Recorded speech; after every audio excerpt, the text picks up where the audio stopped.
the Nigeria in Focus show, where we get to discuss critical issues affecting the nation. My name is Bukola Adimula, and it's a pleasure to be your host again for today's episode. Our topic for today's episode is public expenditure in focus. In this episode, we'll be shining a spotlight on the latest development concerning the supplementary budget that the new administration introduced. We will break down the budget allocation, scrutinize the financial priorities, and also look into the impact of what this new budget will have on each sector. With me today, I have a guest who is going to help in the analyzing of this recent supplementary budget and let us know the impact it will have on each sector. Before we dive into the conversation, I will give my guest the opportunity to introduce himself. Good day. My name is Emmanuel Bosah. I'm the Director of Programs at the Integrity Organization and the Convention on Business Integrity. It's a pleasure to be here. Thank you so much for joining us today, Mr. Emmanuel.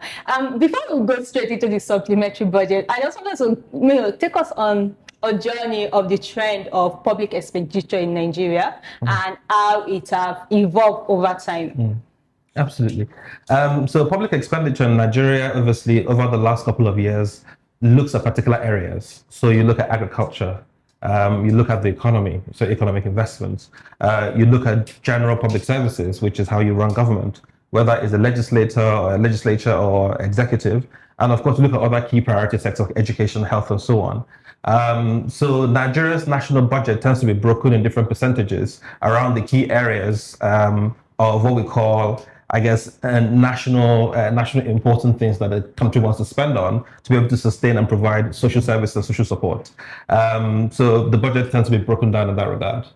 Okay. So can you give us an explanation again of how this budget is allocated and the impact it has? Because I remember a medical doctor saying that 10% of the total budget ought to go into medicine, into the health sector. Health sector, yes. So can you just take us on how this budget is being broken and allocated to each sector in Nigeria? Well, I'll give you an example because I wanted to get my facts right. Okay. So I made sure I did some research and I got my data together. Okay. So according to the World Bank, currently the way we allocate our budget really is below par when you compare to other countries that are equally looking for ways to develop. So currently we're spending, in terms of nationally, equivalent of $220 per person. In terms of you look at the breakdown of the national budget. So if you look specifically down to how is that shared, unfortunately, I would say the significant proportion of the investment goes into what is called general public services, which excludes national debt. And what that means in reality is, if you look at the money we spend on the Senate and the National Assembly as a whole, on the presidency, and also on civil service, so to keep the wheels of government running, a lot of our money, 24% of our investment of the national budget goes into that. And of course, this is part of what they refer to as recurrent expenditure, and it doesn't create any real economic value for Nigeria per se, except for to keep Nigeria running because of the inefficiencies of government. Then beyond that, if you look at how much we spend on servicing our debts out of the national budget, it's about 18%. Equally, we spend roughly about 7% on health. So I can understand why the doctor, of course, wants to get it to 10%, yes, which I think is the global average of what it should be. If you look at a country that's looking to increase access to health, quality health for its population. And then if you look at public order and safety, because you see a lot of shifts in terms of the national budget towards security due to the challenges in the Northeast and the Northwest, and increasingly in the southeast of the country, to a lesser proportion the southwest of the country and the south-south. You see investment in defense at 7%. And equally, you look at social protection, which really should be the largest proportion of our expenditure, only at 6% currently. Whilst if you look at the needs of the population in terms of poverty alleviation, in terms of childcare, in terms of providing access to basic services, that should really be around 20 to 30% of our national budget. And of course, education currently is at 10%. So you have those sort of disparities so the question of course becomes, are we spending money on the right things for a nation that claims it wants to grow? Or are we spending money on things based on the priorities that people who do not necessarily consult the people that they govern, just make decisions and just implement those budgets on the basis of their own priorities? True. I mean, if we're spending 10% for education, then is the country really even prioritizing education itself? Well, I think that's the reason why you see a significant increase in private education, and also children. A lot of parents who are well-to-do from the middle class choosing to send their children abroad, because the truth is that 10%. If you look at the proportion of that, in terms of the impact in state schools, you see that the quality of education is not really commensurate, even with the amount of money we spend on it, at 10%. And if you, of course, keep in mind that in 2021, the national budget was 14 trillion. So do 10% of 14 trillion. So what does that tell you in terms of quality, in terms of numbers of people in school or need to go to school versus the output and outcomes for young people in school? At the university level, particularly, you see challenges with strikes, with ASU, which of course continues to push for greater investment in tertiary education to improve the quality of education, but also improve the quality of the investment and infrastructure that enables us to catch up in terms of skills with the rest of the developing world and developed world, in terms of some of the key areas like engineering, medicine, and so on. True. I mean, we usually have the normal national budgetary. I think that is always like towards the beginning of the year. Yeah. Then why will they, towards the end of the year, just come up with a supplementary budget? Is it that they didn't plan for it at the beginning or what? No, so don't forget, we've had a government transition from one to another. Okay. So of course, the priorities of the first government isn't that of this current government. More importantly, the reason why supplementary budgets are introduced is typically to cover particular allocations that were not foreseen at the time the original budget was approved by the National Assembly, or to introduce a new article which the government now sees as a priority. For instance, COVID. The response to COVID wasn't part of the budget, so there had to be a supplementary investment to provide that kind of support for the national population, and also to do interventions in the health industry. So this supplementary budget was designed, part of the scope encompasses some of the things we had wanted to do as a country, or what the original budget was supposed to achieve. However, this government had a different kind of ambition, a more expanded ambition, and felt the need to introduce the supplementary budget to be able to cover some of those expenses within the legal framework of how we function as a country. Coming back to within the framework of how we function as a country, in this new supplementary budget, there's a whole lot of controversy around it. Absolutely. Because there are a lot of stuff that are there that we were not expecting. The country is, the cities are currently suffering, especially with the removal of this fuel subsidy. Absolutely. We have not been able to breathe very well. And then the government is coming up with a supplementary budget, and we're thinking, oh, maybe this will allow us to breathe a little. And what we are seeing there is yaj. We are seeing cars. Recently, the governor for, I think the ADC candidate for the recent election that held in Lagos State, released a statement that the Lagos State government spent over 7 million on just office supplies. Yes. Fragrances. Yes. Yeah. Then spent over 500 million to innovate at agriculture. And then we just keep asking ourselves, is this what's supposed to be our focus? Yeah. No, I think that's an excellent question. I think it speaks to the frustration that particularly the young generation feel, and I think it speaks to why we have the incredible japa culture that we've seen, where people have exited the country because they genuinely do not see a future. And that's because if you look at the priorities, I started by saying, if you look at the priorities of the country in terms of how we spend money and the things we choose to spend money on in terms of our government, whether federal, state, or local, it doesn't always correspond with the needs of the people. So, of course, with the supplementary budget, the controversy is the same as what was highlighted by the ADC candidate in Lagos State, which is we have finite resources, we claim. We have limited money that we need to raise debt from international instruments, we claim. Yet the money that we have, we spend on profligacy, on things that do not add economic advantage or produce economic value for us as a people, or rather creates access to economic opportunities for our young people. So that is the risk. The purchase of a yacht, which from what I understand through the grapevine, actually the yacht had essentially been bought in principle. So it wasn't the budget to be paid for. So even though there was uproar about it, I think they had already made the decision to procure the yacht. And of course, for a president as pragmatic, I think, as President Tinubu, it was rather disappointing that there wasn't a much firmer stance on the removal of that particular expenditure, because the truth is, if you look at the cost of living crisis that a lot of Nigerians are having to live with, living in abject poverty, we've seen inflation rising to 100%, 120% in whether it's transportation, whether it's cost of food. I mean, forget what you hear from the Nigeria Bureau of Statistics. It says, 27% inflation rate. That sounds wonderful for whoever is listening to that. But the real inflation in the real economy is between 80% to 120%.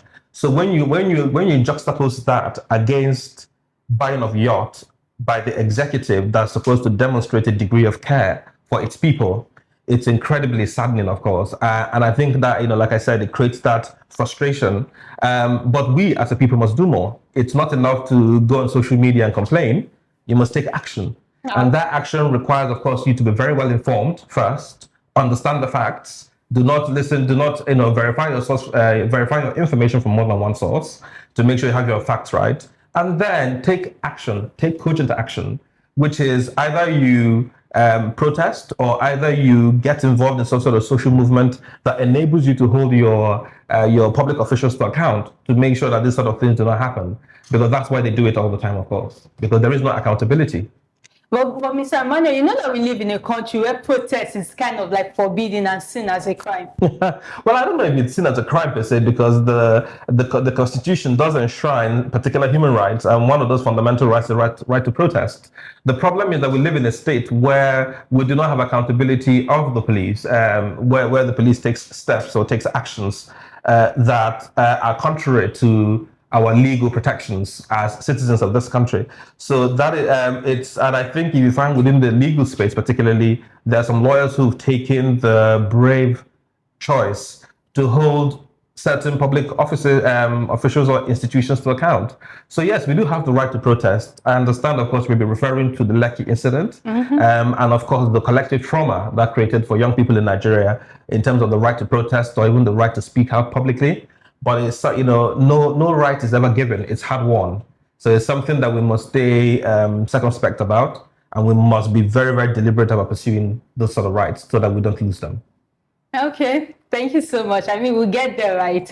Because when it comes to protests in Nigeria, not just the Lekki, even after, when you go online and be like, oh, there's a protest here, when you see, in fact, you will not know that Nigeria have that kind of, army that is going to come out with their instrument and guns. I'll be like, so we have all of this in Nigeria just for normal protests. Even after the Lekki incident, after the EndSARS, we still see these issues with when the word protest. I mean, it was raised in the House one time to ban protests from Nigeria.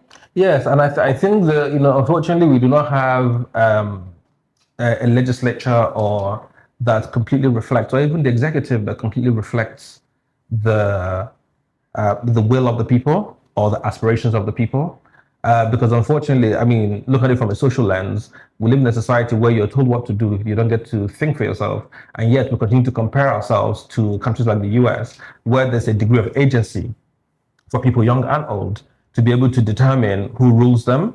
But more importantly, and more than that, to be able to make certain requests of those who they have elected to public office. We don't quite enjoy those same privileges here, or those opportunities here. So I think it's something that we have to be very deliberate about as a people to make our votes count. Looking beyond public expenditure. But if you look at the amount of money we spent on INEC, for instance, why is it that we didn't have more people out there making sure that those votes were counted, and the votes that were counted at the local polling booths reflected the numbers that went to the central collating units, for instance? So there's a lot more we need to do around educating our young people, educating the Nigerian population to understand that the country we want to build and the country we want to see will not come by accident. It requires active action by all of us to be able to achieve that.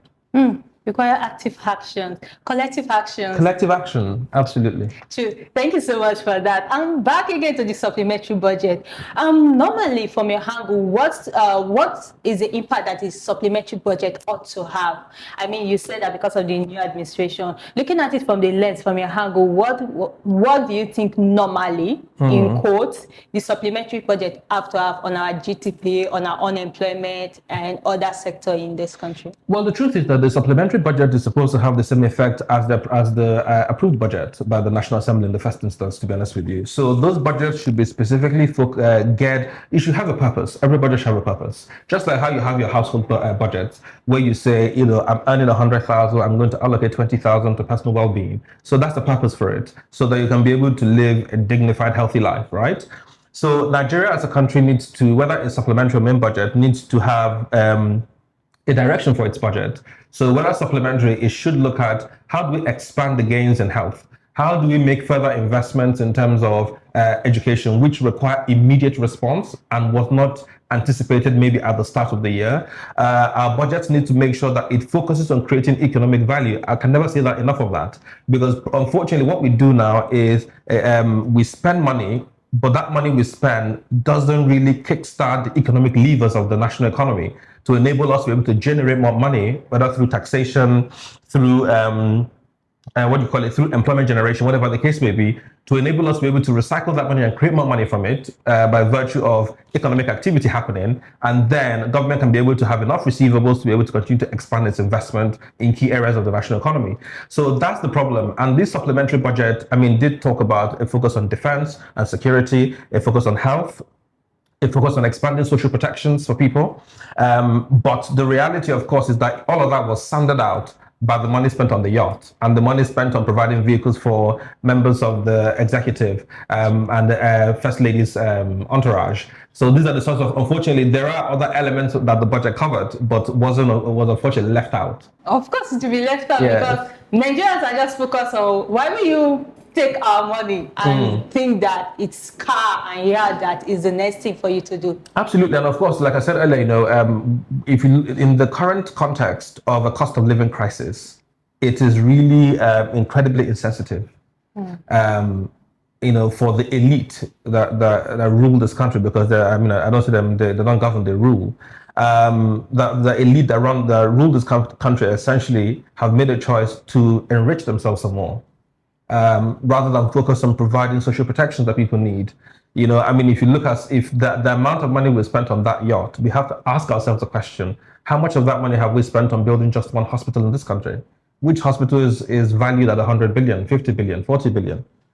But yet we have people every day living with significant health challenges, kidney problems, cancer care is required, and we don't have the infrastructure to make that happen. And yet we talk about the fact that we receive international aid to be able to do some of those things. Why do we need those sort of monies to do that when we have money available to buy yachts and buy vehicles to the tune of $1 billion plus? Yeah. It's a deep question. Very, very insensitive. Thank you so much for that. I just want to divert a little. You mentioned something about social impact, about when the government, most of the solutions or what the government do, they do not have a good return. Yes. True.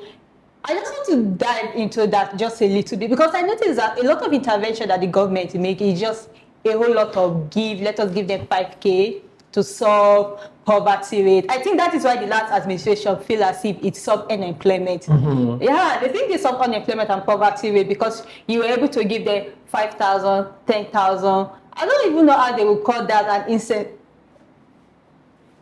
I don't want to say it, but I don't know how they will call that a means to tackle poverty. Yes. So do you know what it is? I think one of the challenges we face as a country is that we do not really engage in participatory budgeting.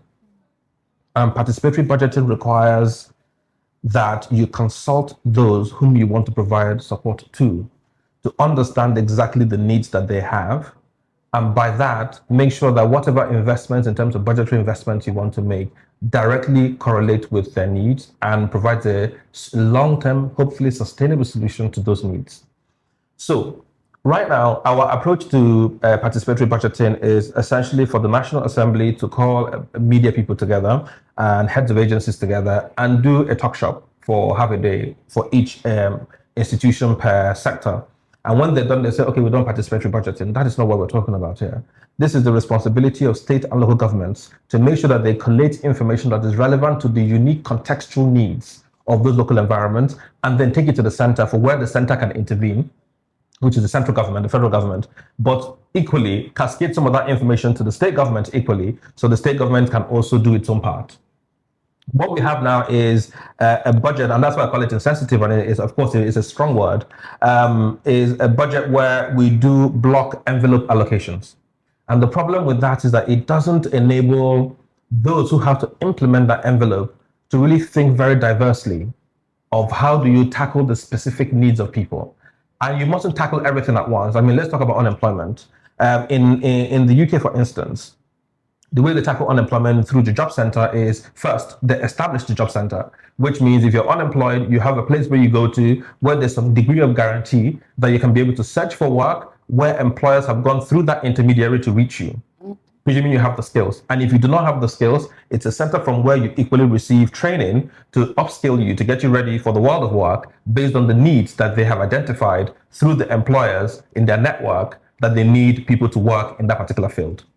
So that is the kind of interventions we're talking about, because they're long-term, you can tell they're strategic, and they're based in policy that is grounded based on an understanding of the challenges that people face and the sort of solutions that will provide long-term solutions to those sort of problems. Wow, that was a whole lot of points from you, Mr. Emmanuel. Thank you so much for that. I mean, a lot of people, when we come to policing, we only look at it from the angle of, because police people will kind of like complain, they don't have enough cars, they don't have enough instrument, equipment. We don't even look at it from the angle of what are those people in the crime-prone area actually saying? What do they actually need themselves? Absolutely. I think we, as you said, we really need to go back to the strategy. We just need to bring the solution from the top. We need to take it down to the root cause itself. Yes, because the starting point must be data. Data has to inform our approach in everything we do. You know, going back to the UK again, because of course for some time I was raised there, so I understand how the system functions over there. There's a crime perception survey that's done every year for every single local government and boroughs.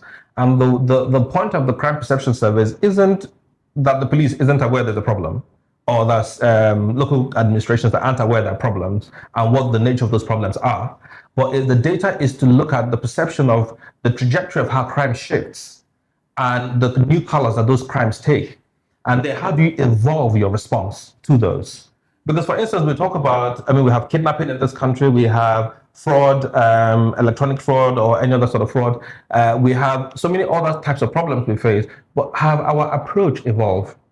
You know, if you look at the private sector response, yes, it's evolving, but for government, in terms of how we allocate budgets, how we do public expenditure in relation to those challenges, has it evolved? No, it hasn't. We see the police in the same way, you know, because also we do politics of patronage, and our budget system is designed essentially to sustain that. Thank you so much for your point, Mr. Emmanuel. That was a whole lot for me, and it's good to have somebody else from another angle just bringing, because the truth is, our policy makers, if they know the right thing, I believe maybe they will be able to do it. But as you said, we have not progressed when it comes to solutions. Our solutions does not evolve. It's the same solution that we've been using, or the same method, the same strategy we've been using for years. That's what we're still using. Police is complaining, oh, let us give them car, let us give them this. Maybe to solve the issue. But maybe that's not even what we tackle the problem itself. Thank you so much for your point. I'm going back to the supplementary budget. What role do you think accountability and transparency plays in public fund, and what are the measures you think should be put in place to ensure that we Nigerians, we have trust issues when it comes to public fund, because Absolutely. the money is not getting to us, but it's failing us because we are Nigerians. So what measures do you think the government, policymaker, leaders can put in place to be transparent in this spending, especially with the supplementary budget, especially with the supplementary budget, so as to earn the trust of Nigeria? Although it will take a longer time, but just to tell them that, okay, we are still with you.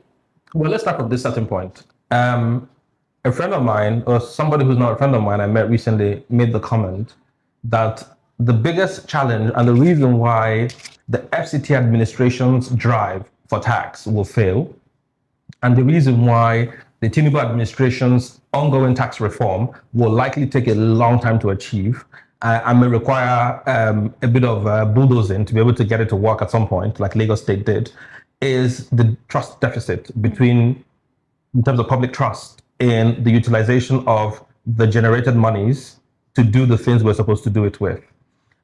So I think that's an uphill task for this government and the government that follows it to be able to build. And the National Orientation Agency will not achieve that because that's the instrument they'll likely use. It is not a fit-for-purpose institution to achieve that. However, in terms of accountability and transparency, I think it's fundamental, not just within the context of Nigeria. Every single multilateral institution we work with says this all the time. Every single national institution we work with says this. Some of the crusaders, the anti-corruption crusaders in this country, speak to that as well. I work for an anti-corruption organization, and of course, the work we do every single day is how do we inch one step further in improving accountability in public processes. Not just specific to the use of budgets, but public processes in terms of how public offices are executed, how laws are implemented, how we make sure that people's rights are not trampled upon, how we do not create regulatory risks for businesses so we can enable them to actually thrive in this country. So accountability is so key, is the answer to the first question you've asked. What can we do about it? I mean, there are certain institutions that we already have in place, and there are certain levers we can leverage to be able to make that happen. First is the Office of the Auditor General, for instance. That's a very important office. He's the current Auditor General, which I think is a carryover from the previous administration, has produced several reports indicting particular institutions of government for poor accountability, for failing to declare certain incomes, and nothing has happened. So we have to ask ourselves, the starting point must be independent of those institutions. So if you look at the likes of EFCC, ICPC, it's the individuals who have the zeal to deliver that often produce results. It is not an institutional response that creates that result. And we need to do it in such a way that is sustainable, that those sort of independent structures that enable us to, one, get better transparency and accountability on the use of public funds, they need to be insulated from political capture by the National Assembly so that they can be able to, without fear or favor, say the truth about what they've seen. You see, for instance, in Haiti, the Extractive Industry Initiative, Extractive Transparency Industry Initiative, for instance, for the oil and gas industry and extractives, they have done fantastic work around identifying gaps in collections of royalties in terms of misdeeds in the industry. And of course, they were very popular during the Jonathan administration because they really exposed a lot of the challenges that Nigeria as a country faced in terms of revenues. So how then do we strengthen those institutions to be able to do their work better? That's a starting point. The second thing is citizen advocacy. Citizens must equally, like I said earlier, it's important that citizens have their facts right. Don't listen to essentially polarized views that particular political interests put out. Whether you like the government of the day or not, they are your government at that point. So you must find a way to constructively engage with that government. I would never say we should engage in civil disobedience or protests that do not achieve results, which is, I think, the fear of the government sometimes, because some of these protests tend to take the color of regime change, sometimes it seems.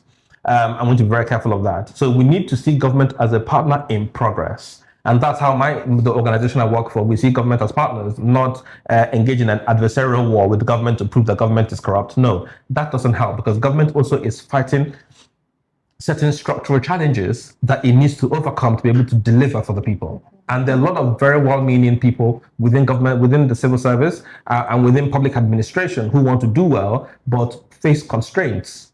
So they need to be able to mitigate that. So if we have that degree of empathy for government, citizen advocacy and citizen engagement means have your facts right.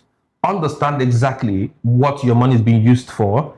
Try to hold your local elected official accountable. And we all keep looking at the president. The president is one man in the center. There are 36 centers of development in this country through the state government. What are we doing about them? Who is holding them to account in the same way we look at the presidency? The level of sophistication of the engagement we have at the federal level needs to shift to the state government and the local government. And we ask those questions at those levels. What exactly are your priorities as a local government councillor, as the chairman of a local government? What are your priorities? How are you working better with the state governor to ensure you deliver? The one good thing of the Buhari administration was the emancipation of local government, creating autonomy That was one great thing, whether you like it or not, because some people are other fans or not fans of that administration. But the one good thing was the investment in ensuring that we achieve autonomy of local government from state to federal. So if that, how are we taking the gauntlet by making sure that we as citizens continue to insist upon as best we can, because somebody has to start it, then it becomes like a fire that you can't quite stop. To make sure that we are informed and we hold and we engage with our governments at the local level, and we also support our governments at the local level when they want to do the right thing, and we provide the right information to our governments at the local level to ensure that they also understand where the challenges lie and what the solutions must be. Thank you so much. I think I got to the point from that.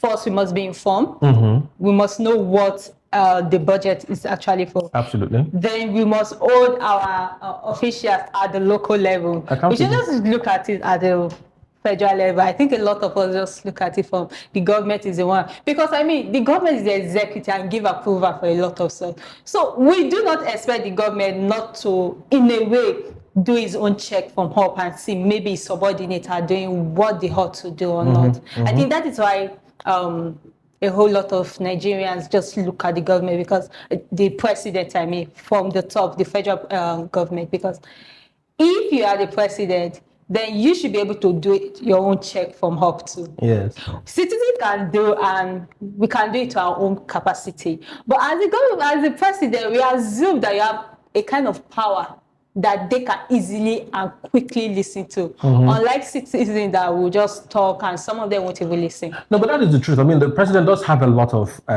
pull and power to be able to make things happen. And I think it's important that a president sets the body language and the optics.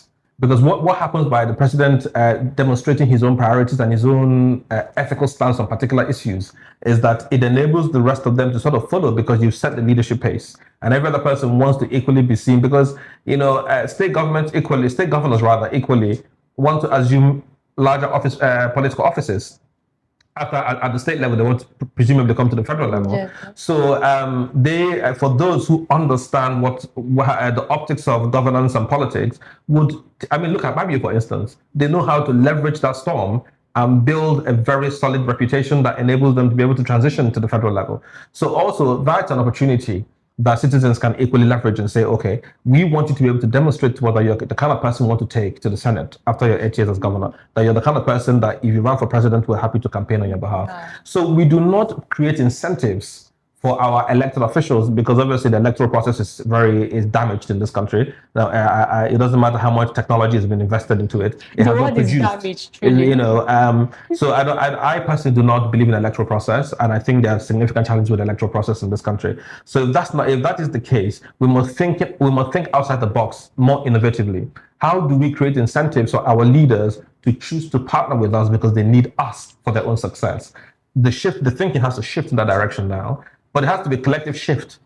And the problem we face is, do we have the capacity as a people, based on the challenges we face with poverty, cost of living crisis, daily challenges, to be able to also make room in our lives to be able to do this? It's really very challenging to put that responsibility on the people, but such it must be if you want to achieve the results you want to see.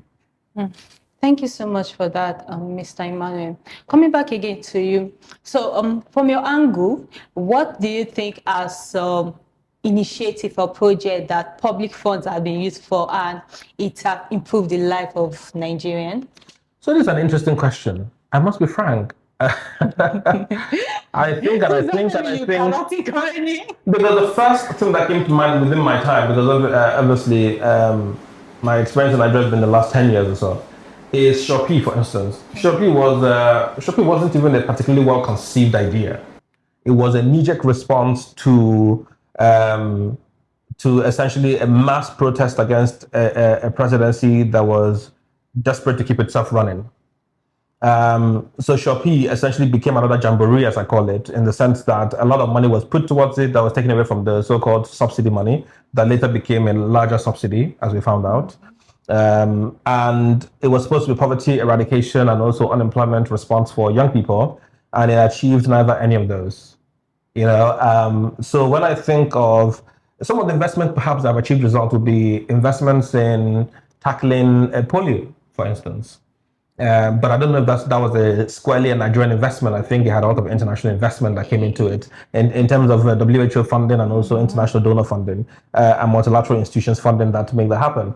So I'm sad to say maybe other experts will have more good news to provide, but I cannot think of one single And investment it's true. I that's think produced genuine results that I are think it's sustained. just in the health sector. Maybe when we have just all outbreak of some disease, like during the Ebola. Ebola, Nigeria was exceptional during Ebola, Yes. even COVID. I mean, the one good thing I remember reading quite a lot about that a lot of international, let me say, international organizations, but also international experts spoke of was that the Nigeria's local, let me call it infrastructure, the architecture of public health was quite strong and very well established because of the work we had done with Ebola, work we had done with polio, the work we had done with eradicating some of these diseases, meant that we were quite strong in terms of community tracing, in terms of, because the network was so strong that we could leverage them at the time of that degree of crisis, whilst other developed countries, once they had more advanced healthcare systems, did not have that level of community surveillance or networks that enabled them to be able to quickly and rapidly respond, inform, and take action.